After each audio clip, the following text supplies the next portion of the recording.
Hey everybody, it's GauntletX and welcome back to some more Magic Arena. Today I'll be playing another Magic Arena cube draft.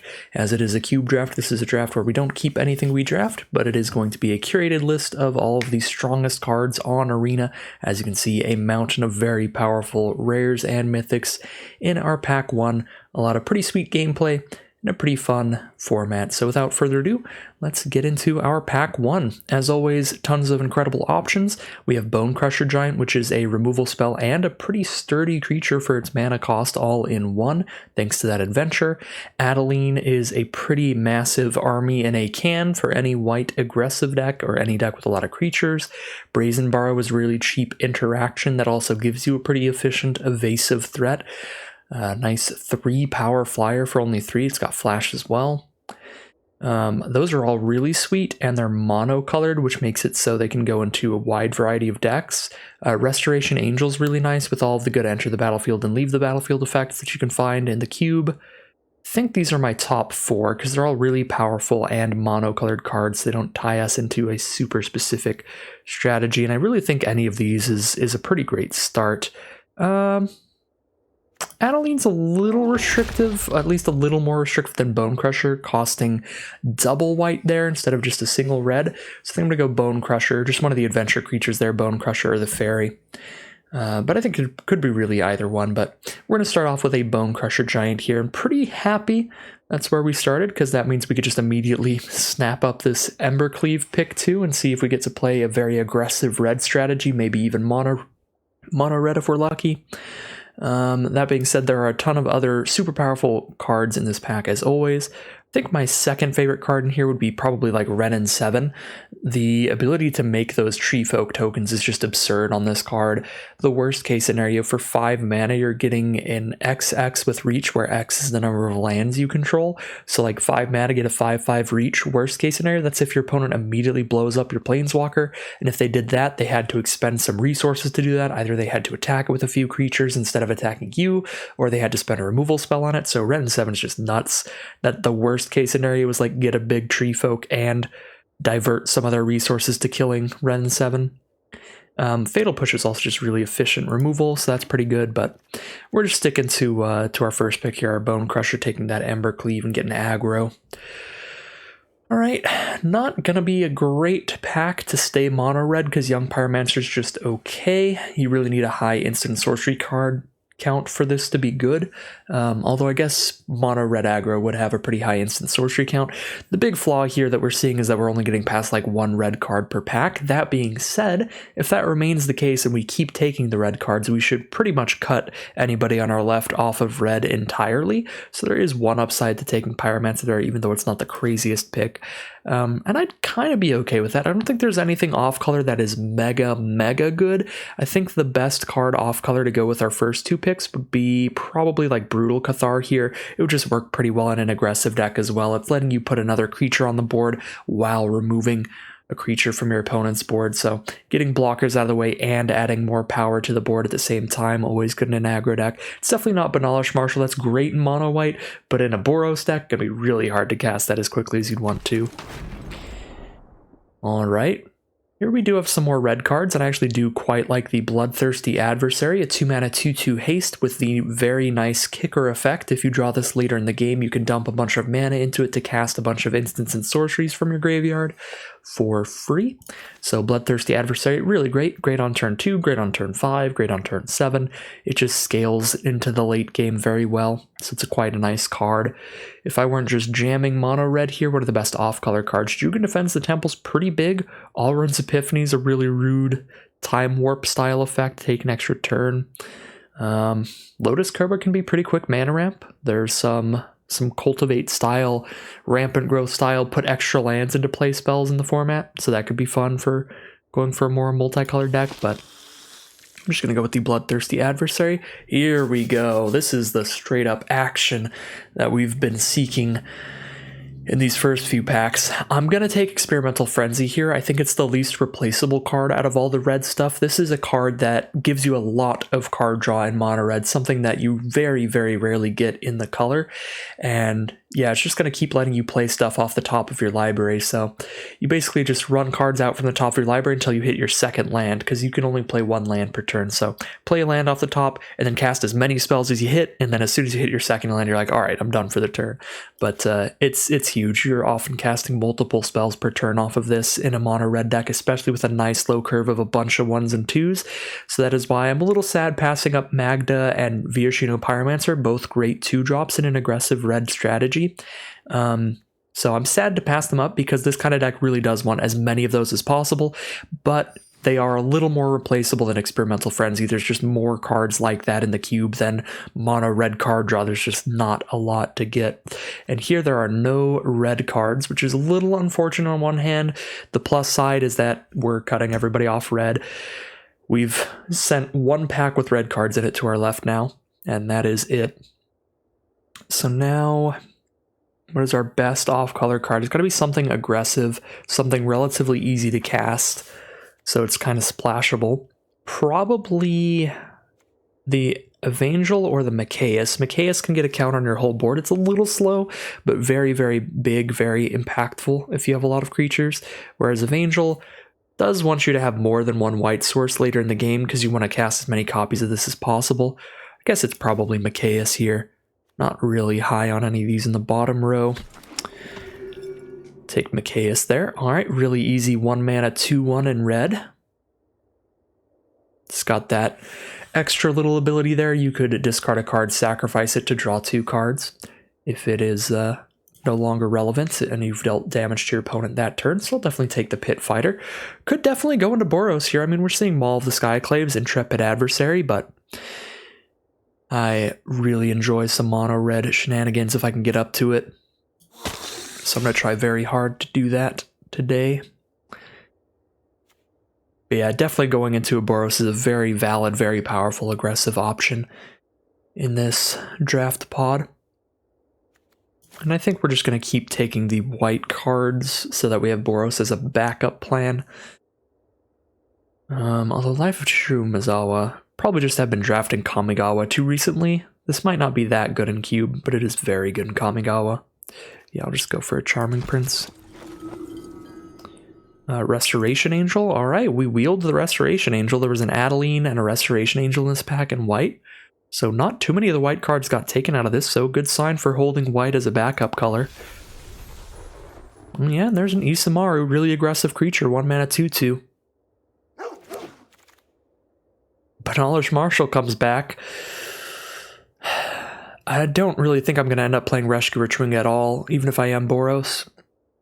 It's just not really what we're looking for, so I'm just going to take Banalish Marshal, even though that is also quite unlikely to happen in Boros, but maybe I'll get pushed into mono white somehow. We did wheel the Magda, so somebody took the Viashino Pyromancer, but not the Magda. So only one red card that we passed there was taken, so that's a pretty good sign that hopefully pack 2 we can scoop up a bunch more red. If we wheel that Maul of the Skyclaves, I might have to just play Boros. Because that would be absurd to see. Pick 14. Might have to give up on the mono red dreams. Actually just play the 2-color aggro deck. Definitely not playing the Marshal though, most likely. But everything else in here, pretty nice. Really nice aggressive curve. Definitely looking for some removal, some burn spells, ideally. Instants and sorceries as well for the Pyromancer. So Lightning Bolt, Lightning Strike, that kind of stuff. We do have the 1 Bone Crusher Giant, but that's it for now. Okay, we did not wheel them all the Skyclaves, we wheeled the Evangel, which is much more filler level, I think. Oh wait, we did. It was in a different pack. It was the last pick? Okay, we're gonna have to be Boros aggro. Sorry, Mono Red, we got a literal last pick Maul of the Skyclaves. This thing is just absurd. You just put this on your 1-mana 2/1, and all of a sudden it's a 4/3 flying first strike, and you still have the equipment around for later if you run out of things to do with your mana. Boros beats it is. Boros aggro today. So you have Welcoming Vampire, which is nice. One of the things that our color pair is going to be lacking the most in is card draw, and we're going to be running a lot of smaller creatures because we're going to run a lot of cheap creatures, 1 and 2 mana creatures. So plenty of cards that'll trigger this and let us draw cards off of it, so I'm into that. Professional Facebreaker's actually played a little slower than I would have liked in this cube, but I've only played it the one time in that red-green monsters deck, which was kind of just slower at hitting my opponent in the first place. But I think Welcoming Vampire is probably just better.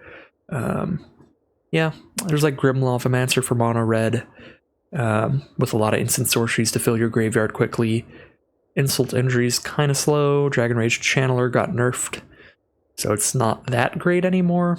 Just becomes a 3/1 flyer, which is still fine, but not that exciting. Welcoming Vampire seems like the solid pick to me. Actually, I have like equal colors of white and red here, and I took red cards incredibly highly. Oh no, there's a Golos in here. We could have been the 5-color Field of the Dead Golos Dream deck. Unfortunate, but I think this red rare is insane, right? 3 mana for a 2/2 haste. When it attacks, exile the top card of your library and you can play it this turn. When one or more cards are put into exile from your library and or graveyard, put a +1/+1 counter on it. Yeah, this is absolutely absurd. Essentially 3 mana for a 3/3 haste because you immediately put a card into exile and draw a card every time you attack with it. A temporary card draw, but still 3 mana 3/3 haste that just keeps getting bigger and better as the game progresses. That's insane. Never played with this card before either. Obviously it's a new one from the Historic Anthology, so love to get some playing with it. So I'm going to take it over cards that I know are good, like Elite Spellbinder. Cast Out would be fine here, but Elite Spellbinder would be pretty great in this deck, but this just seems really good, so I'm going to play around with it here, see how it works for us. It reads very powerfully. The effect seems pretty powerful on paper. Okay. Here we are now at pick 3. We have Searing Blood, which is excellent removal in an aggro deck. It only does 2 damage to a creature, but it does 3 damage to the creature's controller. So if you kill anything with this, if you get any small creature out of the way and deal 3 damage to the controller at the same time, that's a very efficient removal spell for an aggressive deck. So I like Searing Blood. Zerial's fine. Yeah, giving your whole board +1/+0 and haste can be pretty high impact. Spitting out a devil every turn is fine.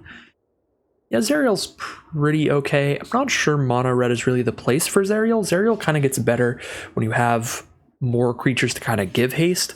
And if we're like Boros aggro, we kind of already have played all our creatures by the time we play her anyway, or a lot of our creatures already have haste. It's kind of just the devils. And then Blade Splasher is also solid, but I think I'm going to go Searing Blood here. Red as the main color and white is kind of the backup plan. I think the best card here is probably the Ox of Agonas. Gets us refueled when we run out of things to do, which can happen pretty quickly in an aggressive strategy with a bunch of cheap spells. This lets us discard our hand and draw 3, which by the time we're playing a 5 mana card, hopefully we just don't have any cards in hand anymore anyway. And this can escape later in the game to do that all over again, which is pretty nice. So I like it better than Maze Mind Tome or Experimental Synthesizer as card draw. And then the other cards just don't work in our deck. Seize the Storm, we need a lot of flashback. Ephemerate might be okay. We have a few enter the battlefield effects, but I don't think we have enough for this to be great. So I'm going to take the Ox.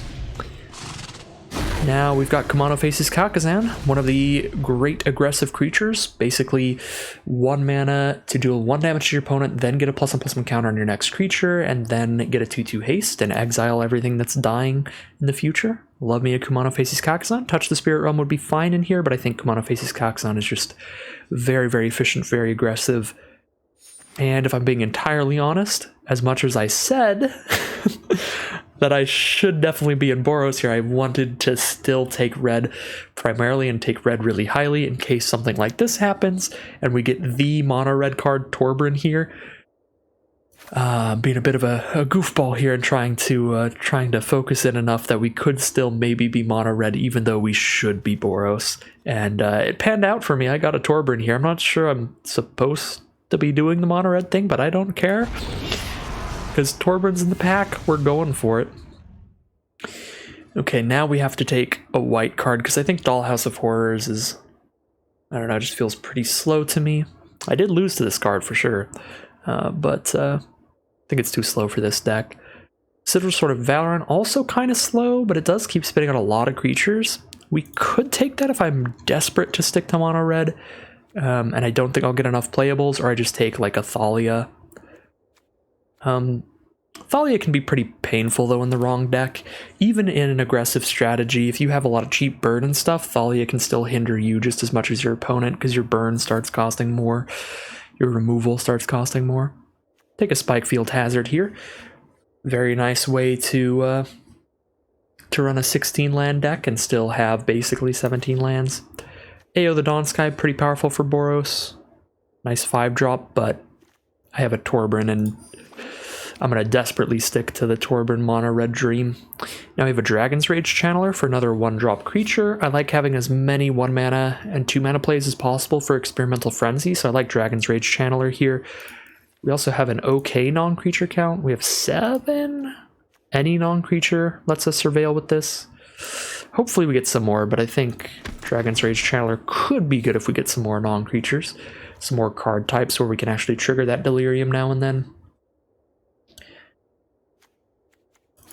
How possible is mono red looking here? We're almost done with pack 2, and we would have to find 8 more playables by the end of the draft. I think we can do that. I think we can get there mono red. Aethersphere Harvester would be okay. Not wonderful. Kind of want to still just take Spellbinder in case we end up in the Boros strat. No, I'll take the Aethersphere Harvester because if we end up Boros, if we end up not getting enough red cards and we have to play Boros, we already have enough playables to have a full deck right now. So I'm just going to take every opportunity I can to get the possibility of being mono red.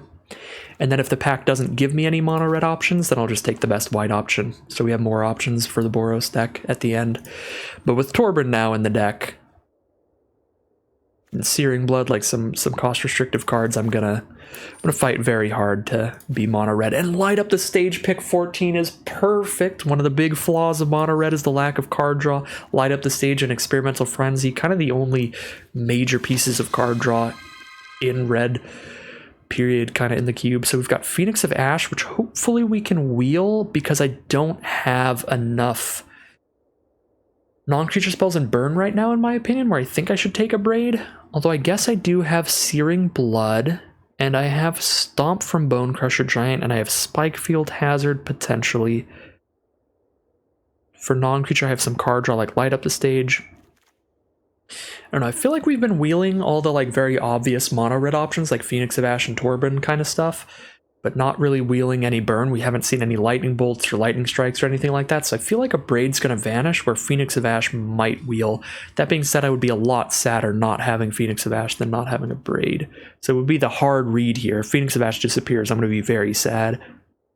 Yeah, I mean, I'll take the Phoenix of Ash. I really don't want to end up not having that because it's so good with Torbran.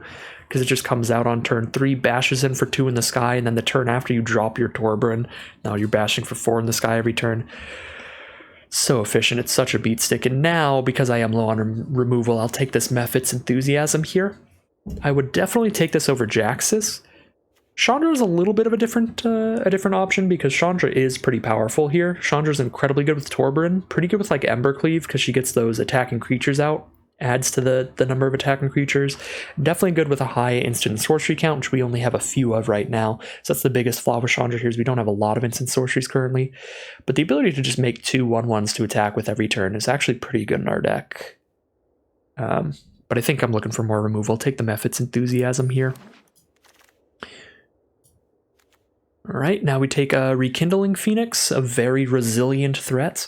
4 mana for a 4/3 flyer. When it dies, you get a 0/1 elemental, and if that elemental doesn't die, then at the beginning of your upkeep, you sacrifice it, bring your Phoenix back, give the Phoenix haste. So your opponent basically has to kill your Phoenix twice in 1 turn to get rid of it, or twice in 1 turn cycle. Stensia Uprising is interesting, but it's very, very slow. Get a 1/1 every end step, and then if you get 13 permanents, you get to deal 7 to something. Yeah, I think Phoenix is just better. And that Geist Flame Reservoir doesn't really do anything. So Blazing Rootwalla, not Basking Rootwalla, is fine. Not massively exciting though. So I think I'm going to try to wheel that. I don't think anybody else is going to be that exciting by a Blazing, or that excited by a Blazing Rootwalla, so I think I can wheel that, but play with fire is less likely. 1, 2, 3, 4, 5, 6, 7, 8. There's going to be 3 cards in this pack when we get it back. Yeah, we should maybe be able to get the Rootwalla. It's one of the weakest, most specific cards in this pack. Mono red Ulamog deck. No, I'm never going to make it to 10 mana. That would be funny, though. Definitely no need the Ornithopter. We'll take a Sacred Foundry if we do splash in some white here. That will help that. Alright, the most aggressive white card, the 2 mana 3/1 that can get indestructible for 4 life. Ooh, that's a late Chandra Tortured Defiance. That is a beautiful, beautiful card. She is a removal spell, dealing 4 to a creature. She's card draw, exiling the top card of your library and letting you cast it. She's mana ramp, adding double red. Chandra just does so much. She is an incredible card. If I were still Boros, I might take Showdown of the Skalds over Chandra potentially, because this is huge card draw. You draw 4 cards and you start getting counters as you cast your spells, but Chandra's phenomenal. I know I'm on track. I used to play her in Standard in the Temur Energy deck, and I have a lot of very fond memories of this card. It is just a nuts magic card. It's like the red Jace the Mind Sculptor, just 4 great abilities. So we'll definitely take Devil's Play here. Angel Fire Ignition again. Boros aggro was absolutely an option, but when I have the option to be mono red, I'm going to take it, and we wield the Abrade. It's going to be fun. We wield the Jaxus, probably getting cut, but it's potential I get to play that over another land. Geist Flame Reservoir is definitely getting cut. I have never in my life seen this card do anything good in Cube or in Innistrad Midnight Hunt. It's just so slow. It's kind of weird they keep putting it in the Cube. But I guess it's one of those cards that's really cool when it does go off. It's just so rare. But we didn't get the Root Walla thing back. I think that was the pack. That's weird. We got the Abrade, we didn't get the Root Walla. Somebody wanted the 1 mana 1/1. A little sad. Okay, so we have 26 cards in the deck. We could just slap in 14 mountains, call it a day. Curve is pretty low, isn't it? Oh, yeah. Probably cut one of these artifacts and play 15 lands instead of 14. Could definitely be a low land count.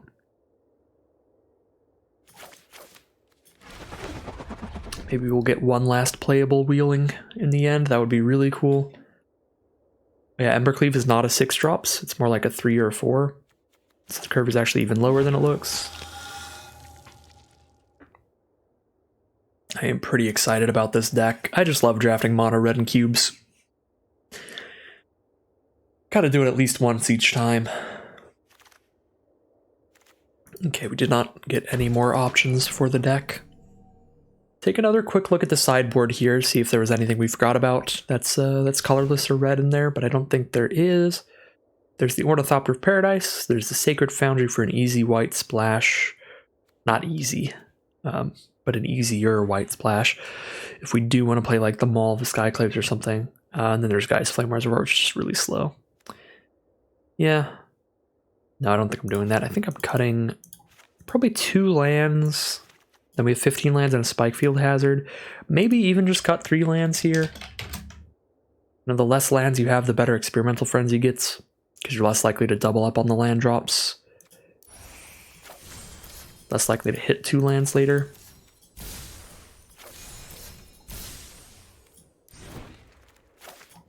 Yeah, these artifacts... The sword is an army in a can, but it is slow, and then the Aethersphere Harvester is just like if we're just tapping our other creatures that crew it anyway. I guess it's good with Young Pyromancer, because it's going to be good with the 1/1 tokens we get off of it. All of a sudden the 1/1's crewing our Harvester and stuff like that, which is cool. I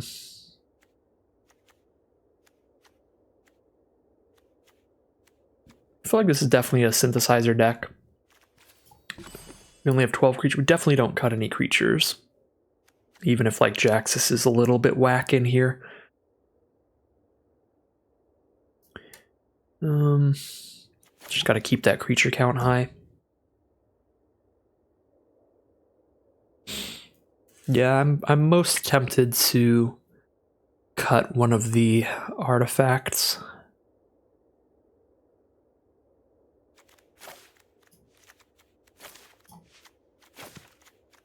Maybe even the synthesizer being an option there. But this still seems pretty good in the deck. But we do have Light Up the Stage, Experimental Frenzy, and Chandra for card draw. Should hopefully just be enough. And we have Lelia also as card draw. Yeah, no, we actually have plenty. Let's get rid of the synthesizer, keep these 2 random artifacts, go for 16 lands. Or 15 lands and a Spike Field Hazard. And I think that's going to be the deck. Here we are now with the final look at the deck. We've drafted mono red. It's my favorite thing to do. I got to do it at least 1 time in each cube. Overall, a pretty good deck. There's a few changes that I would make if things went perfectly in the drafting process. I would probably cut these slower artifact cards, the Harvester, which is requiring me to crew another creature every time I want to attack with it, and the Sigiled Sword of Valoron, which is 6 mana before it does anything. It's 3 mana to play and 3 to equip. So these are pretty slow. I would just cut these for any just like 2-drops or 1-drop creatures, like a Viashino Pyromancer, 2 mana 2/1, deal 2 to an opponent, or the Root Walla that we didn't wheel, the 1 mana 1/1 that gets +2/+0 for a single red mana, something like that in place of these, and then probably like 1 more 1 or 2 mana creature and cut another land out of the deck, because we'd lower the curve a lot by dropping these 2 artifacts and getting some more 1 and 2 drops. That would be like the perfect mono red deck. That being said, while the curve isn't perfect, the amount of creatures isn't quite perfect, we have pretty much every important piece of the mono red deck. We have every individual card that is important for the strategy. We have the Embercleave as a massive finisher. We have the Torbran adding 2 to all of our damage of just all of our red cards in the deck. We have Experimental Frenzy being the great way to keep you fueled, make sure you're still casting a ton of spells late in the game. We have the Chandra being a massively flexible, very powerful planeswalker, being removal when we need it or card draw when we need it.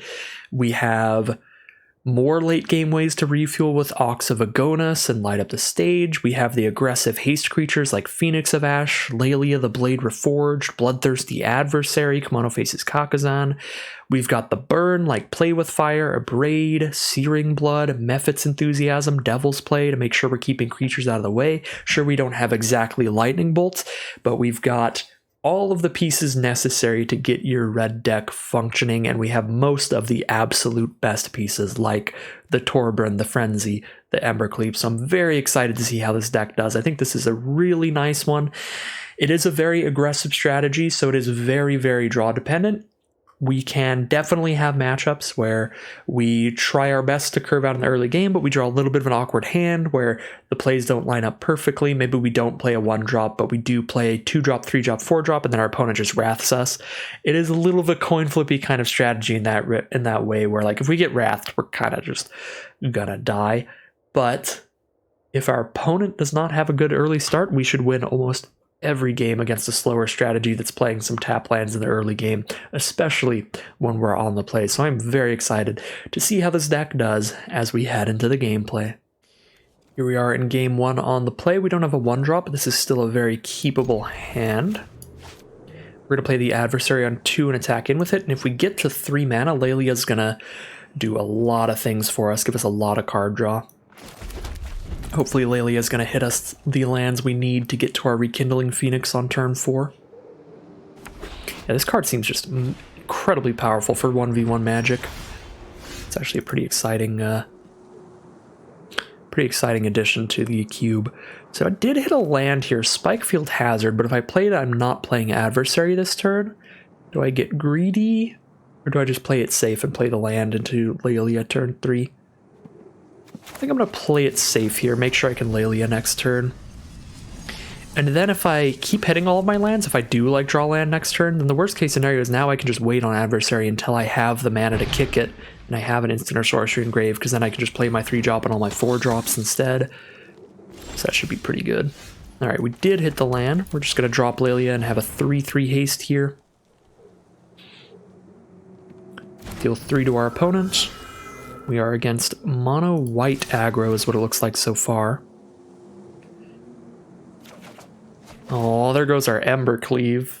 Wow, that's one of the saddest cards we could have milled on our first Lelia trigger. So next turn we're going to be attacking with Lelia. If we hit anything good, we play that, and if we don't, we just go land Rekindling Phoenix. Alright, Alright, Hopeful Initiate getting in with those training counters with a Danto Vanguard alongside it. We're taking 5 here. Hopeful Initiate turn 1 into a Danto Vanguard turn 2 is a pretty incredible, very aggressive curve. A Brutal Cathar afterwards too. Okay, that is a nuts curve. That's one of the best curves possible in the cube. Now we're in trouble. Guess I just drop the Phoenix here. It's our most resilient threat. The problem is white has mostly exile removal. I feel like mono white decks in the cube. I've only played a couple times, but mono white aggro feels really what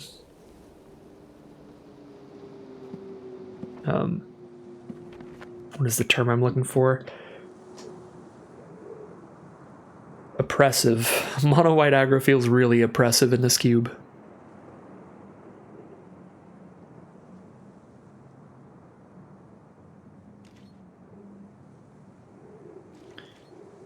They just have some ridiculous 1, 2, 3 curves.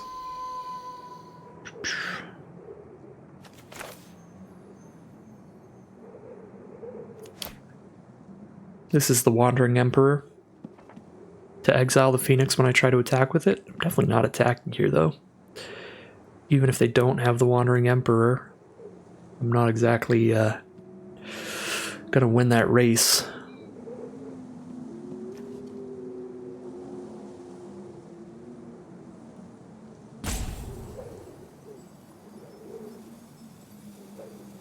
Nothing engraved for adversary. I guess I could Devil's Play the Moonrage Brute and take 3 to get my Eulalia back, so I have more creatures on board.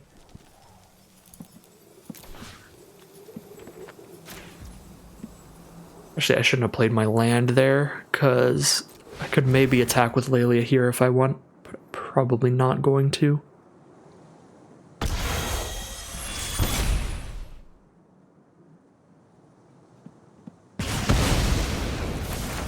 This might not be the Wandering Emperor then. If it was the Wandering Emperor, they could have put a counter on that to beat my Devil's Play. Yeah, Lilia's not gonna block well, so I might as well make Lilia 3/3.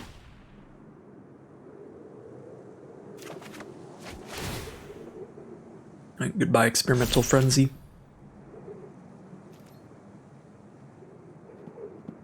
It could still be the Wandering Emperor. Okay, it's not. But yeah, I think if it was, they would have flashed her in response to Devil's Play, put the +1/+1 counter on that card.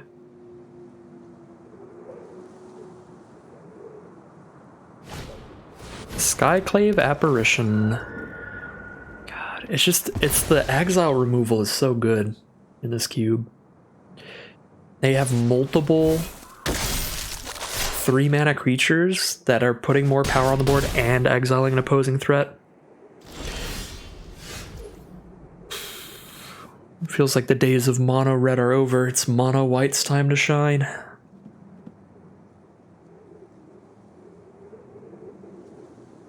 Shoot the apparition, I get a 4/4.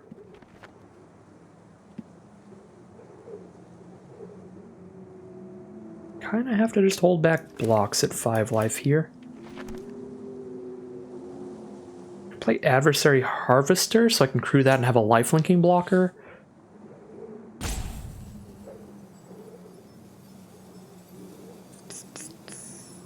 We're not attacking and they have 3 attacking creatures. Yeah, no, I'd rather them just have 2 creatures than me have 2 creatures. Then 2 to 3.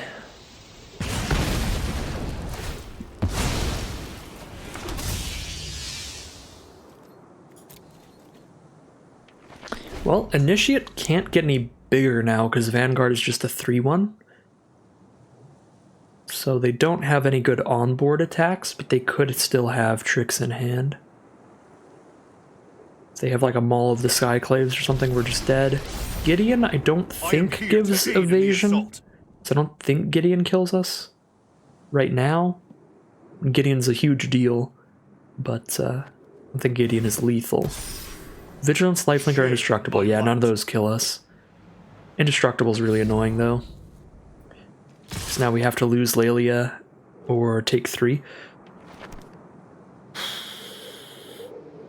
I guess I could take 3, go to 2, and see if I can threaten lethal here. I'm attacking for 8 already on board. So if they pay the 4 life here, I can actually maybe threaten for lethal. If they pay the 4 life here, I just play Phoenix of Ash and kill them.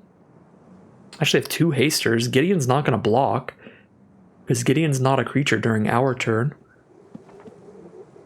So yeah, we actually just get to kill the 3-1 there, because they cannot risk taking that damage. Is there any way to kill them here? I could blitz a Jaxus for 2 to make a copy of something else. Let's see, I have 6 mana to play with.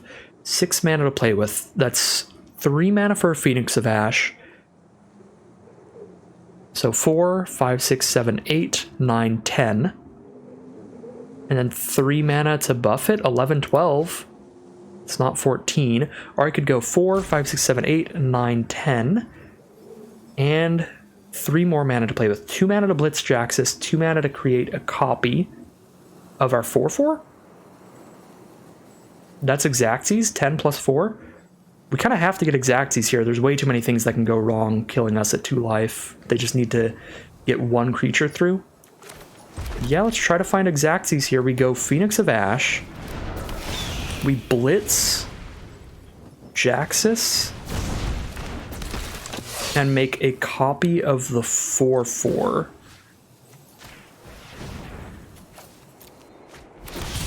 And that's 14.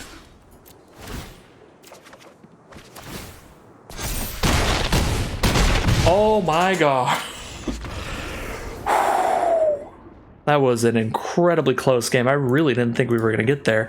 Opponent had the really good 1-2-3 curve. The only thing that let us kind of come back at all was the fact that they did not get to really do anything on turn 4. They had to miss a turn of spells, and that was just enough of the pressure coming off of us to find a way to crack back for lethal. Intense matchup there. Jaxus actually coming in hot. I was talking crap about Jaxus during the deck building, but Jaxus really came in and put in some work there. Excellent hand here, and we're on the play. Absolutely go for it here. Turn 1 Kumano faces Kakazan, don't mind if I do.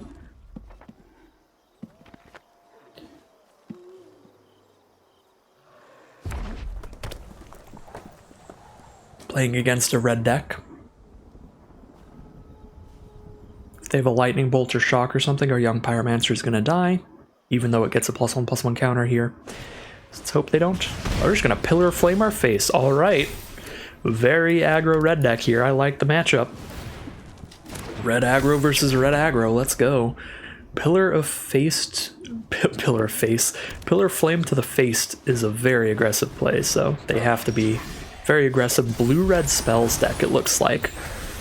Alright, Bone Crusher's looking pretty spicy to me here. We don't have any dwarfs on board for Magda. I'm not going to let Pyromancer trade off into the Battle Cry, so we are going to Bone Crusher here this turn.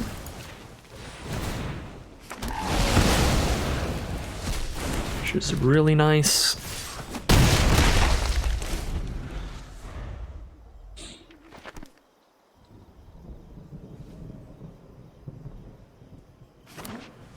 Got 6 power on board here.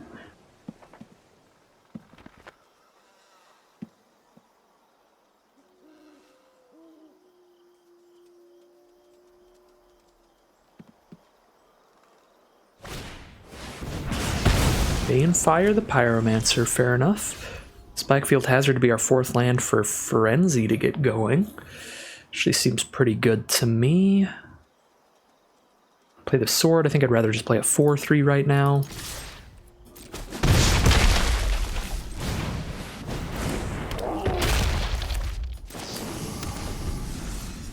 Now we know we have the Frenzy mana should we need to play that. Legion War Boss. They get a 1/1 that has to attack each turn. Yeah, that's fine. Doesn't block super well. 5th land for us. We can play Magda and the sword this turn, and then we only have Frenzy in hand, so we can start doing Frenzy things next turn. We still have no dwarfs, so we can do that all post-combat. I'll offer the trade here to get 4 damage in. They don't even want to take the trade, they're just going to go to 5. Could be a Wrath here, 5 damage to all creatures. But we have the Frenzy afterwards. We can definitely put the sword out. That's not going to make us lose any harder to a Wrath. Magda, though, is a little bit of a question. I think I still just go Magda here, so I just guarantee lethal if they don't tap out to deal 5 to everything, and if they do, we still just Frenzy. Patient Rebuilding, that's just a draw spell, so yeah, very lethal on board. They've got the 1 blocker, so yeah, they're just going to send a message. We crack back for lethal, and that'll be 2-0 here.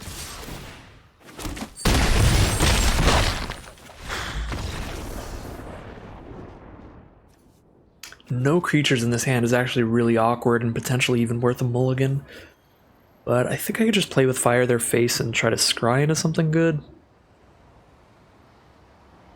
I don't know, you're a lot more free to mulligan in like really aggressive strategies like this anyway, because often you're going to end games and still have extra cards in hand, like last game. Like we never cast our Frenzy. By the end of it, it was just a quick game, especially because we're on the play too. Yeah, I think it's important enough to get a 1/2 mana creature that we should mull this. This is basically the same hand. Basically the exact same hand. It's a little different, but yeah, I'm not going to mull to 5 here. That's pretty awkward. Drop Devil's Play maybe here. Try to just start playing all our 4s and into our Embercleave. Yep, these are some rough draws, but we don't really have as many 1 and 2 mana creatures as you would prefer. As I said during deck building, that's the biggest flaw of our deck is we only have 3 or 4 1 mana creatures and 3 or 4 2 mana creatures. We'd like to have just a mountain of those, because any hand where we're not playing anything turn 1 or turn 2 is a really big downside.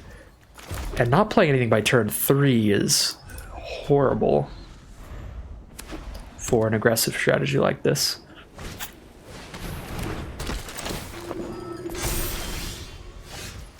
Alright, well at least we're hitting all the lands to play our big spells here. Hopefully Light Up the Stage is helpful too, so we can actually compete 1 for 1 with all of their cards. Ooh, Luris is scary. That card's really rude with Luminarch Aspirant. You can just bring the Aspirant back from grave, and also, more importantly, because we're a red deck, they can gain a boatload of life by making that a really big lifelinker. I don't love that. I think I'm going to light up the stage here. By the end of my next turn, I can play those. So I can play Pyromancer and light up the stage. Sure.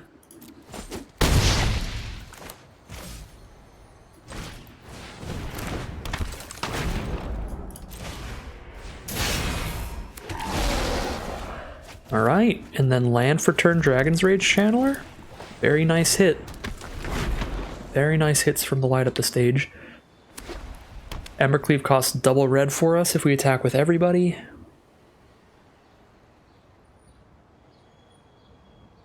This could be a game we can really find lethal out of nowhere, because we can cast Torbran and Embercleave next turn. If I attack with enough creatures, that is a massive amount of damage. Yeah, if they send in their lifelinker, I think next turn, just an attack all into Embercleave could... I don't know if it gets there, but it does an absurd amount of damage. Okay, they don't attack with the lifelinker. I could Embercleave... I could just Embercleave whatever Luris blocks then. So Torbran, attack all, Embercleave... Embercleave is going to make it 4 power first strike because Torbran is going to add 2 to the damage. So even on a 1/1, the 1/1 is going to become basically a 4 power double striker. Yeah, this is absurd. We actually, we fully compete here. because they're basically 3/1s already. So anything, everywhere they block other than Luris is already going to be a trade. So we just Ember Cleave the thing on Luris and do a monstrous amount of damage here. And unless they have like Shelter in hand. If they have Shelter in hand, they're actually very still in this game. But if they don't have Shelter or something like it, then this is a huge turn for us. Okay. Currently they're taking 6, 7, 8, 9, 10, 11, 12, 13. We just lethal them here because we stop their life gain and then deal 4 more damage.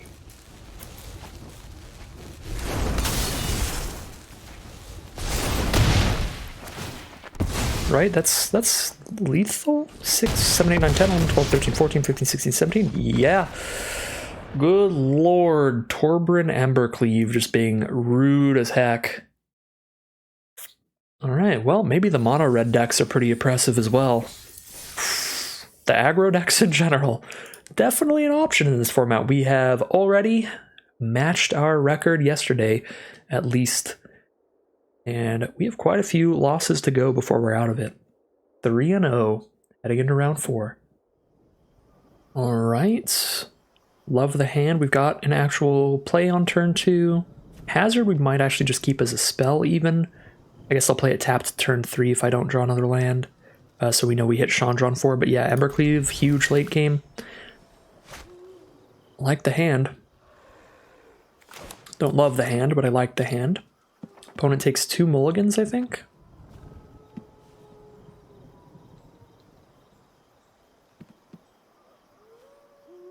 So they did not like their hand.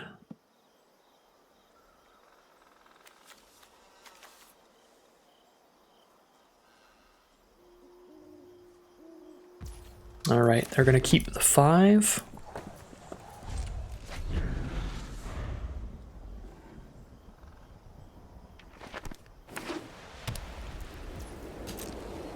Alright, they're on white. We see a plains from them.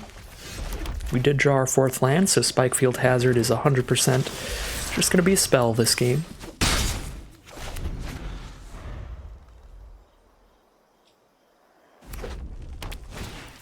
Boros and a Battlecry Goblin. It is. We will offer the trade with that because that can make more creatures later, but ours is just a 2/2 forever, and never mind.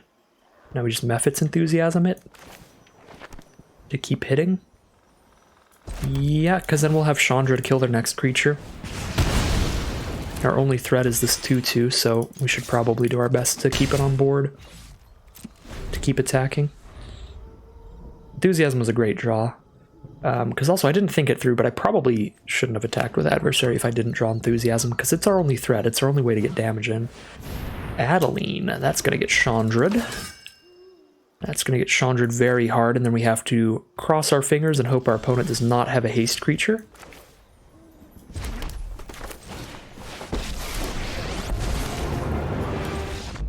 Okay, opponent is over it. They are not a fan of Chandra whatsoever, and it's going to be 4-0 now with the mono red deck. Very nice run for the second Arena Cube draft. Here we go now, game 5 on the play again with an excellent hand. Not getting the +1/+1 counter off the Kumano Faces Kakazan, but still doing a damage turn 1 and then getting a 2/2 haste turn 3.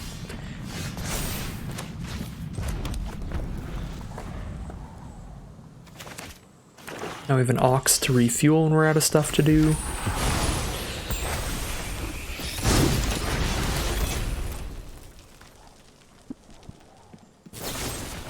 Infernal Grasp, sure, they'll just take 2 damage killing it, that's fine. Alright, definitely looking for more creatures here. Get some threats on the board. They're going to Thoughtseize our Embercleave away. Or our Ox.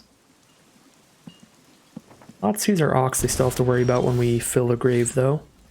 Uh-oh. This is awkward. Where are the creatures at? Where are the creatures at, Arena? Well, they know about our burns. They know we're going to kill their first several creatures.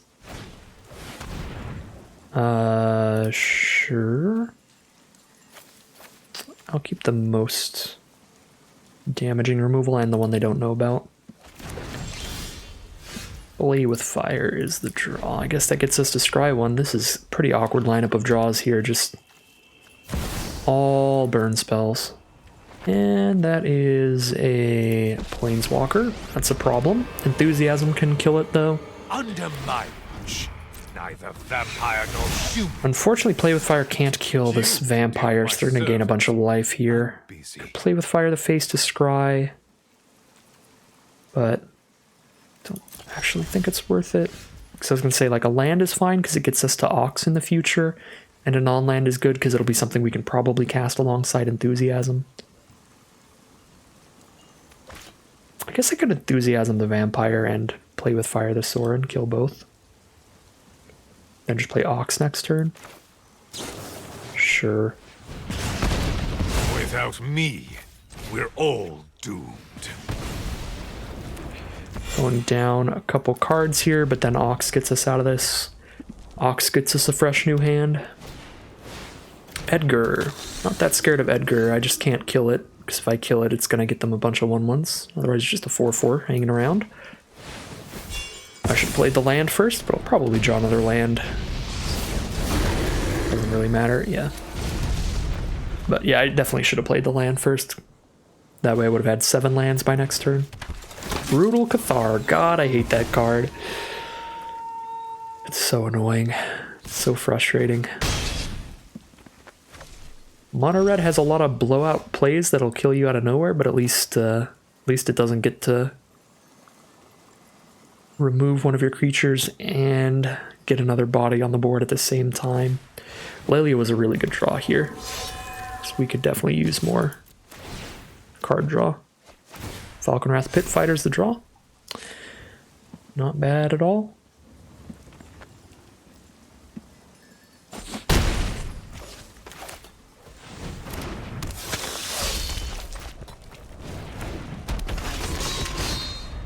Maybe wanted to hold that land to discard and go to the Pit Fighter, but I think I'm liking going wide right now.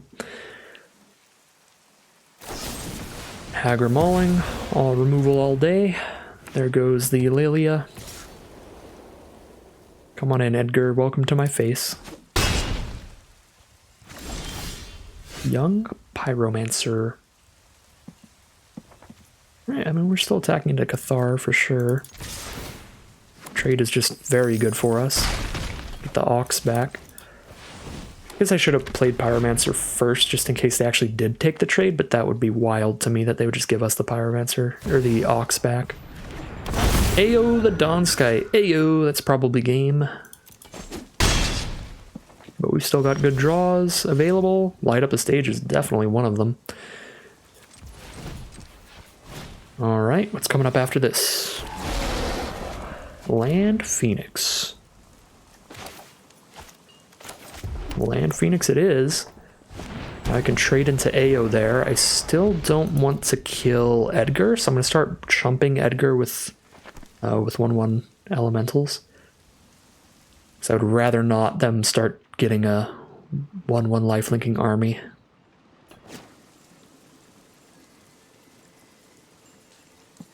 The Crawling Barrens is kind of scary too. That could get pretty big pretty quickly. That's the non-basic land over there. I don't want to highlight it because I don't want to bring their attention to it if they're not thinking about it. But it's 4 mana to make it a 2/2. Well, they make it a 0/0 and put 2 +1/+1 counters on it. So for every 4 mana they dump into it, it just gets permanently that much bigger. So it can actually pretty quickly here, because they have 7 mana. If they just go like land past turn, they can like double pump it at the end of our turn. It's going to be a 4/4, then the next time it's going to be even bigger. Rankle! Jesus Christ! I would like you to cease, opponents. I would like you to stop. If I block Ayo, they put 2 counters on the rest of their board. Just eviscerate us super quickly. Just gotta trade with the Rankle and then block Ayo next turn. Oh, this is bad. This is bad, bad news.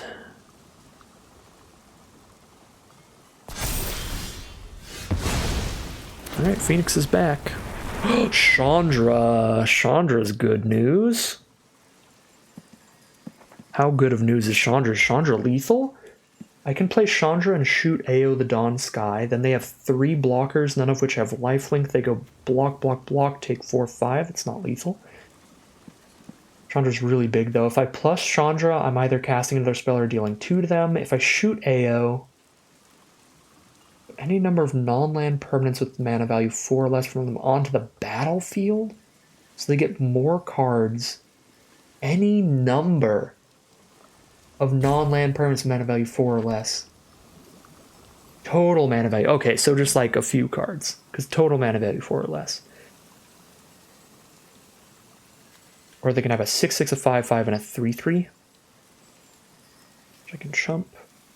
I feel like I'm supposed to shoot AO and attack with Phoenix here and just try to kill them in 2 swings. And I just hope, if they dig out of the top, I hope they don't find anything good. If they do the +1/+1 counter thing, like, we win if they don't draw removal immediately. And it has to be exile removal as well, because if it kills Phoenix without exiling Phoenix, that's fine. All right, final turn. They've got the 1 draw step here because they chose the counters. We have the chumps.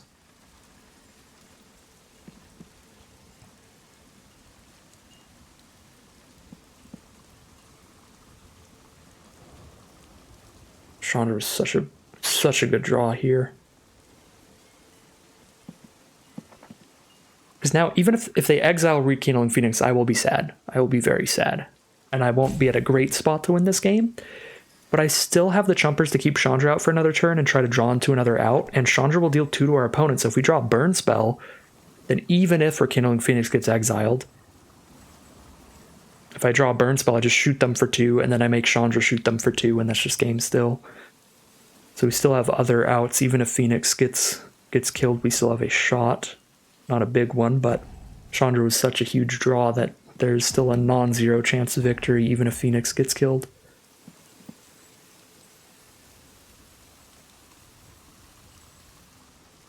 Okay. Counters on the Barons. Suited up. We gotta block everybody. Alright. We've gotta block everybody. Can't risk dying to some combat trick here.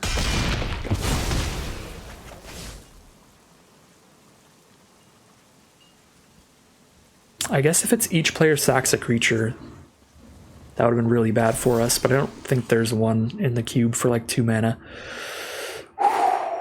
That is going to be a victory for us. That's going to be 5-0 now for the mono red deck. Now I believe that means we're breaking even in gold. Breaking even in gold and getting at least 2 random rare rewards. Pretty sweet stuff in draft number 2. All right, on the play again. You love to see it. Kimono faces Kakas on turn 1. No turn 2 creature, because we just don't have a lot of 2 mana creatures, unfortunately. That's okay. Still deals the damage and gets a little 2/2 out there soon enough. Lelia. It is a very exciting turn 3 play, so I'm going to play the Spikefield Cave, so I know I'm Leliaing next turn. Alright. There's Kimono faces Kakazan. Here's Lelia. Attack both. Attack for 5 here. Seems like removal, unfortunately. I think Lelia is dead.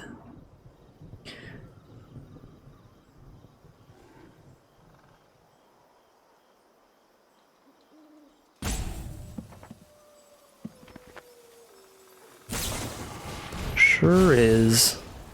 They had to exile a card from hand, though, to do it, so fine with that. They gained some life, but we put them down a card. They had to 2-for-1 to kill Lelia. History of Benalia is really bad for us. 2 creatures off of 1 card, never a good time for us. Try to get through. We didn't hit the 4th mana for Chandra here, so we're on Devil's Play that or Stomp it. I think I'm going to Stomp that one and maybe Devil's Play the next one.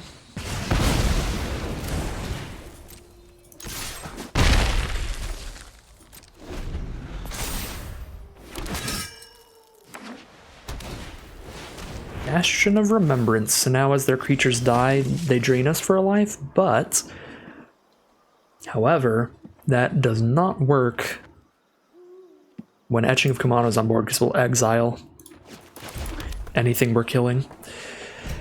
So I kind of want to Chandra. Feels a little risky though. Should probably just Devil's Play here. I definitely want to kill the Knight before it gets the buff and hits us for extra damage. And then I get to attack in as well. So yeah, we'll Devil's Play.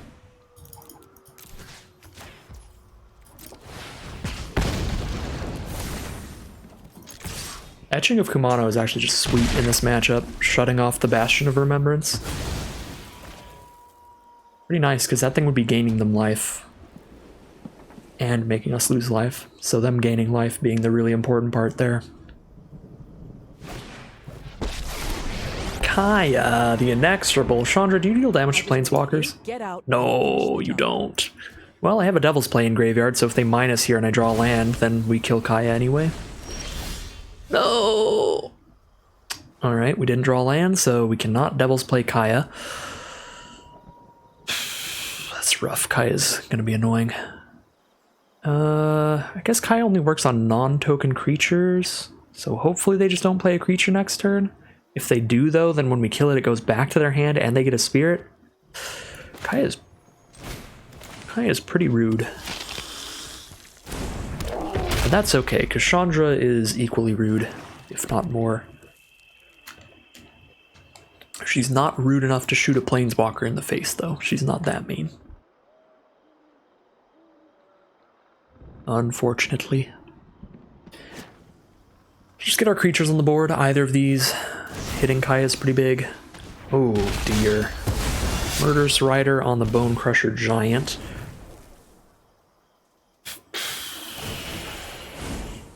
Just plus Kaya.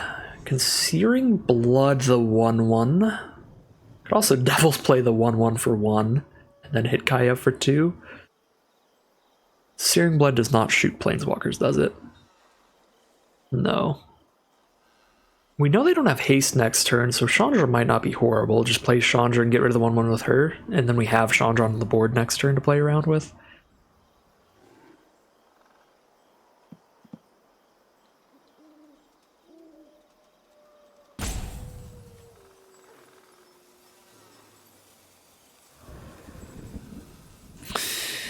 Do you really think I need to kill this Kaya, though? I think I'm gonna do the Searing Blood.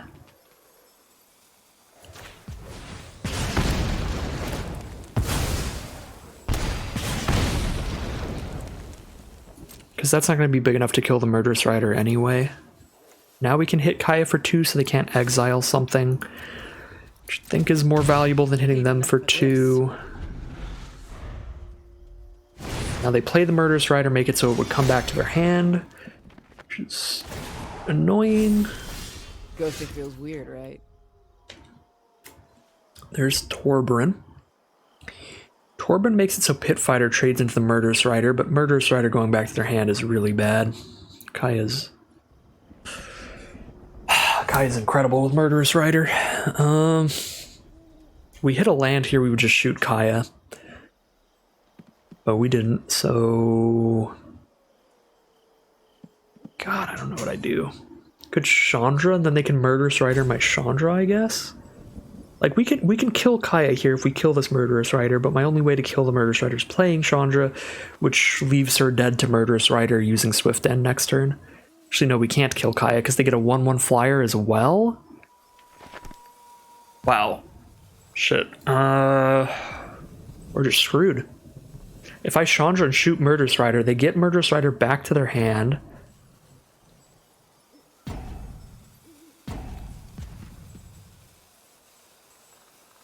Wait, it says when it dies, put it on the bottom of its owner's library.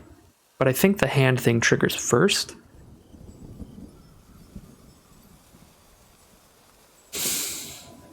The 1/1 flyer is a huge deal. Just can't kill Kaya. I guess I just Torbran for now, and that leaves me open to more ways to potentially kill Kaya. In the future, now Devil's Play would be 3 damage, which is enough to kill Kaya. Oh my god, their deck is really well built around Kaya, because Priest of Felright's coming back to hand means they get another Unearth effect. Don't have any creatures in grave right now, but it's a very nice ability to have on the Priest of Felrights.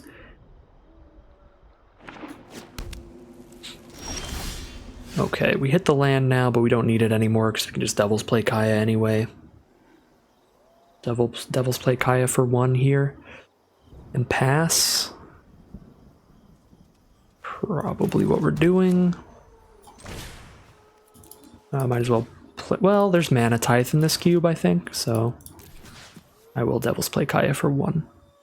That'll be 3 because of Torburn.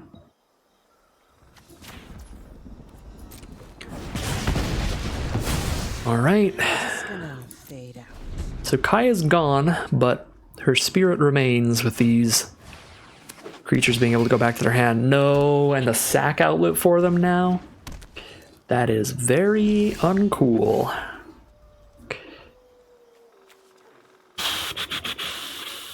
And even if I kill it, they bring it back with Priest of Felrights and put the priest in their hand and get a flyer.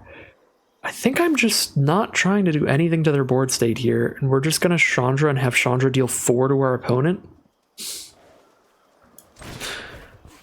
I guess. Unless we hit something really good that we just like need to cast. Fire, huh? Yup, you're going down.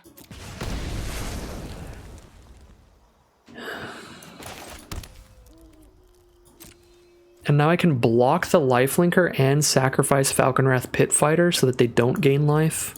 So I can do this at instant speed. Oh no, only if an opponent lost life, never mind. I can't. Okay, so they're... Alright, that's actually pretty fine with me. They're gonna sack it before their turn, so they're not gonna gain any life from the lifelink anymore. But they're gonna shoot Chandra here.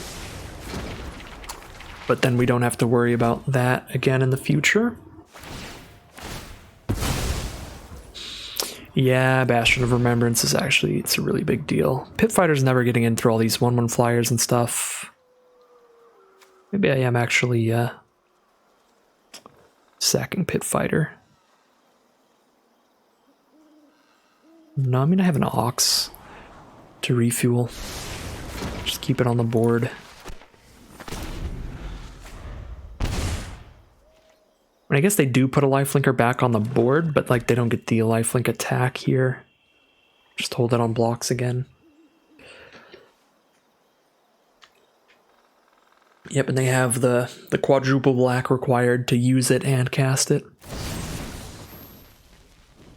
Destroy Torburn. Okay. I'm gonna try to hit Chandra for a bunch here. I guess Chandra only hits them for 2 if Torburn's gone. Alright, attack Chandra for 5. That's a pretty dang easy block for me. I'm definitely keeping Chandra on board over the Pit Fighter. You can escape your Woe Strider, that's fine. I guess they took damage from their Swift End, so I could have still done the thing where I sacked it. Oh my god, that's rude. I hate my opponent. That's so rude. Alright, Ox, let's go. Find the goodies.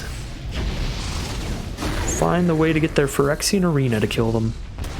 They're 5 now. Discard the land, and then I play Phoenix and Frenzy next turn. I could just Phoenix and I'm threatening lethal with Phoenix in the sky. 1, 2, 3, 1, 2, 3. Doing 4 damage with Phoenix in the sky next turn. Yeah, I guess if they don't hold up a flying blocker here, Phoenix could kill them out of nowhere. This sacks at sorcery speed, right? Yeah, Priest is sorcery speed, so if they go down to 4, Phoenix just kills them. Okay, they sacked a creature. That's kind of weird to me, because now they gave me the way to refuel again. But I guess they gain the life and get the flying blocker. Yeah, that's still gonna win.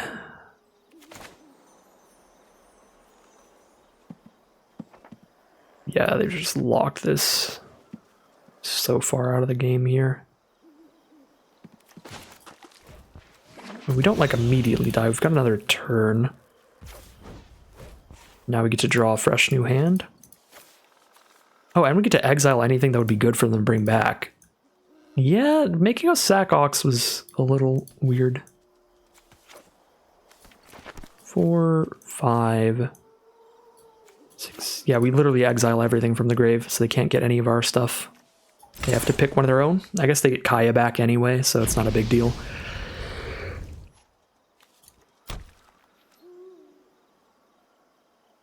We're at 11 here. Take 3, 4, 5. I could do... Well, I would just trade... Or I would just kill a spirit here, and they'd gain a life.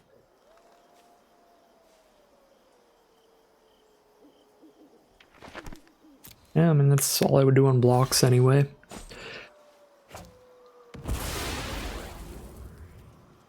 Alright, we still have a chance of, like, finding lethal out of nowhere with Jaxus or something. Kaya makes that pretty difficult, though. The double Kaya. This was definitely Kaya's game. Just mucking the board up with all these spirits, exiling cards, returning their removal spell Murderous Rider back to their hand multiple times as well. This was a very bad time for us. Things lined up very well. Very synergistic stuff from our opponent.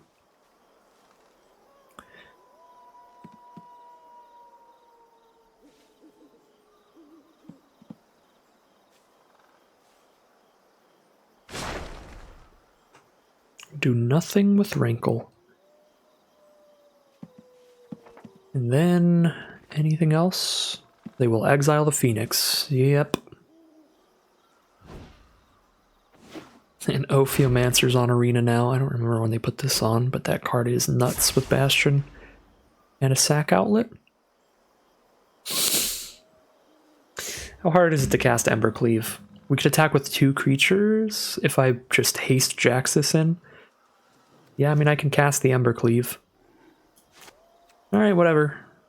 That's the most powerful play we have, is just blitz Jaxus and attack with both. That's our only line.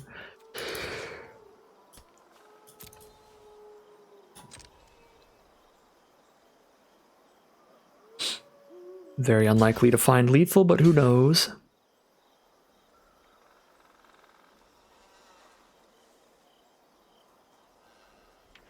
Okay.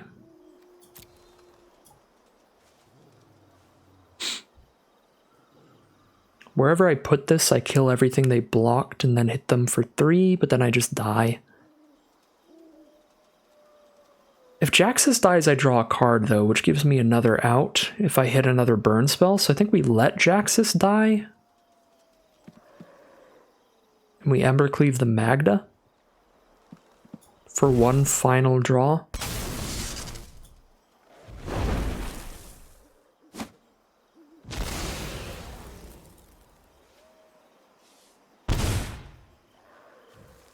One final draw step.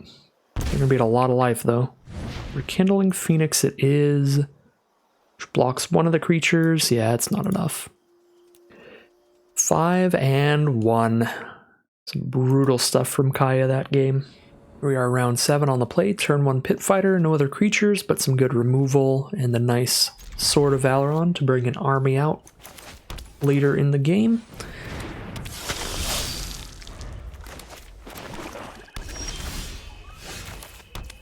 Get in there, Pit Fighter.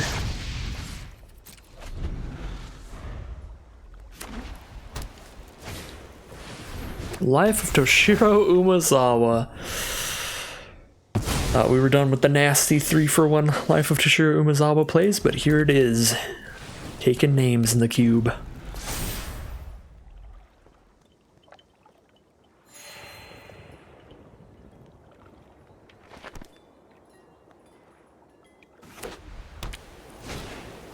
Elite Spellbinder. Make one of our spells cost more. They're all still castable next turn, though. I guess they probably do it to, like, Devil's Play, so we can't do a really big X mana later on. I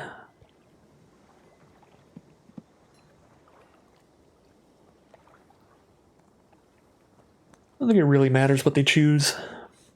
If I don't draw a creature, I'll just cast whatever they made cost more. If I draw Chandra... think I still hold Chandra for now. I could Chandra plus and Mephit's Enthusiasm, though, which is really tempting. Yeah, that's actually pretty nasty. I'm actually going to do that. What's my hit? Oh, this is gonna hurt. Searing Blood instead if I don't care about the instant speed. I think I care more about how much damage it does than the timing of the spell. So I need to be able to do 4 damage to like this 2-3 and stuff like that.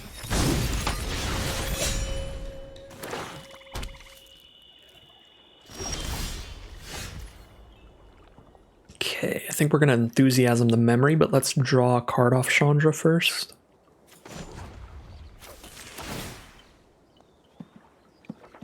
This'll be easy. Alright, 2 damage then. Got a land out of the way. I guess I could Devil's Play the memory. No. Devil's Play, even if I play the land, is 2 damage right now. Yeah, we have to Enthusiasm it.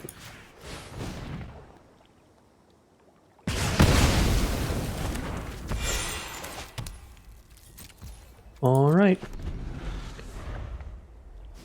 I like how the oh, that's a brutal card. That kills Chandra and makes our spells cost more next turn, and then returns a creature from their grave or a planeswalker with a counter on it. I lost my train of thought there to the Elspeth Conquers Death. Ox of Aganos was another great top deck. It was perfect. Hourglass coming. No, don't. Why? No. No.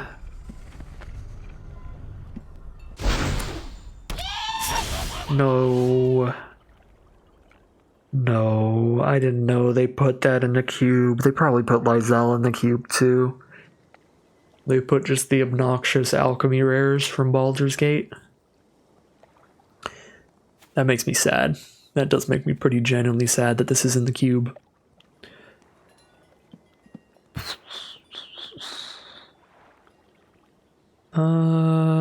It's really hard to cast anything because of Elspeth Conquer's Death now. Basically, I'm casting 1 spell here. Could play Pyro, equip the sword, kill a hag on the attack, and get a 2/2. Seems fine. Seems fine, but not great. What hags did they get? The Life Drain hag.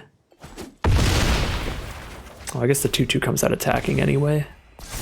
Okay, we killed 2 hags. That's nice.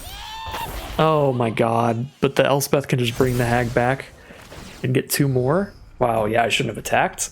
I forgot Hourglass Coven's ETB and not cast. That was sloppy. Yeah, we're out.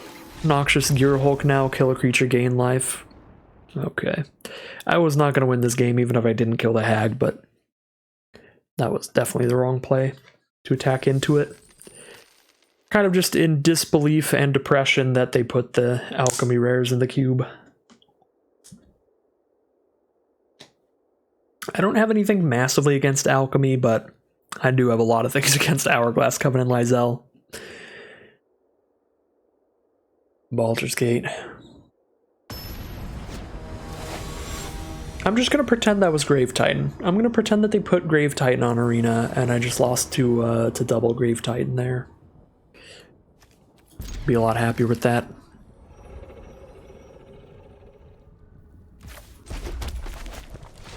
Alright, we're on the play again. We've been on the play a lot, which has been really helpful towards our record, if I am being entirely honest. We've had some good luck in this draft overall to our 5-2 record right now. Mirror match it is. We're just gonna stomp. Ooh, or I could Spike Field Hazard now. Then I still have stomp for something else if I need it. Although Torburn means that Spike Field Hazard could still be impactful later.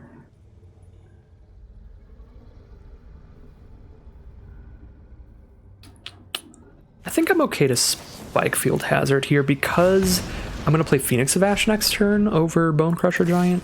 I was going to say, if I want to just like immediately stomp and play Giant as my turn 3 play, then yeah, I want to stomp here instead of Hazard. But because I have a different card to play turn 3, it's pretty okay to go for the Spike Field Hazard there. And then now we just play the Phoenix of Ash.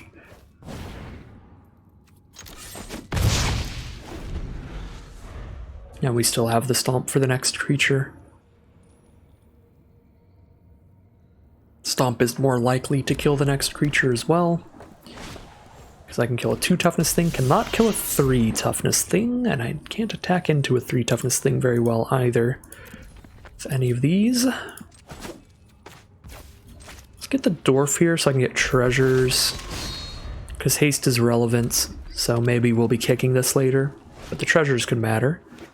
God dang it. Chain Whirler for 1 damage to everybody, so if I just played my 2/2, they wouldn't have been able to do that. They've got the Pillar to exile our escape card as well. Looks like it's gonna be 5 and 3 today.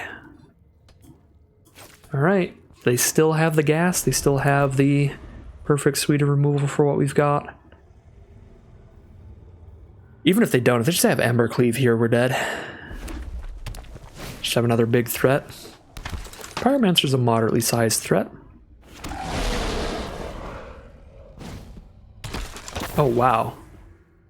Pyromancer is both worse and better than I thought it was. You have to discard 2 cards, but you guaranteed draw 2 cards. So if you play with an empty hand, you just draw 2. So they discarded 1 card but still drew 2. That's nuts. Yep, I think we just got curved out here. I don't think there's any major line we can do here. I can Devil's Play an Axe for 1. Which is definitely good. And then I still hold up Stomp at instant speed. And then we have Adversary to maybe cast something from grave. I think that's the best we've got available.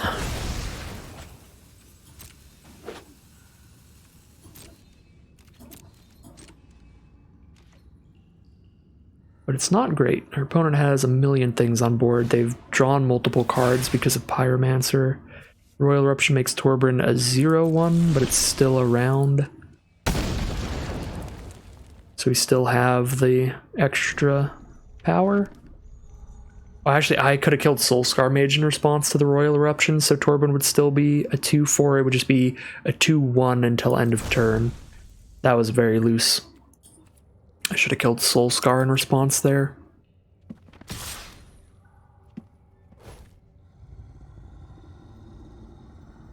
Which would then mean I would actually get to trade into there and I take 3, 4, 5, 6, 7, 8, 9. Okay, yeah, I'm still gonna lose this game, but I didn't play it right. Similar to last game. Don't think I played it right, but there was no line that would lead us to victory anyway.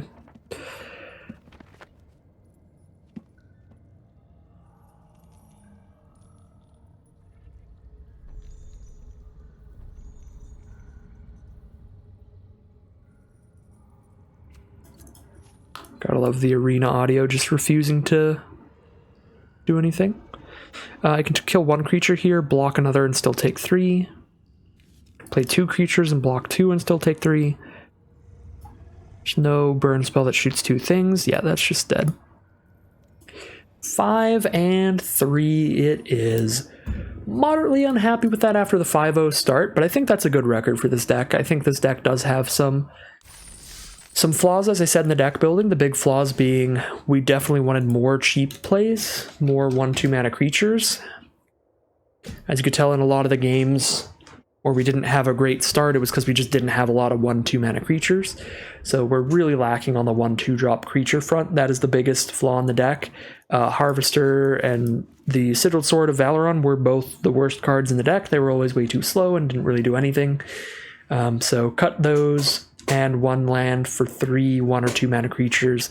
I think this deck would be really good at that point, and then I would be unhappy not getting like a 6 or 7 win run with it. But I think 5-3 for this deck is pretty good. I'll definitely take it. overall. Again, sad to like 5-0 into the 5-3, but it certainly happens, and it's not a bad record at all. We're going to get all of our gold back, get a couple rare rewards for free.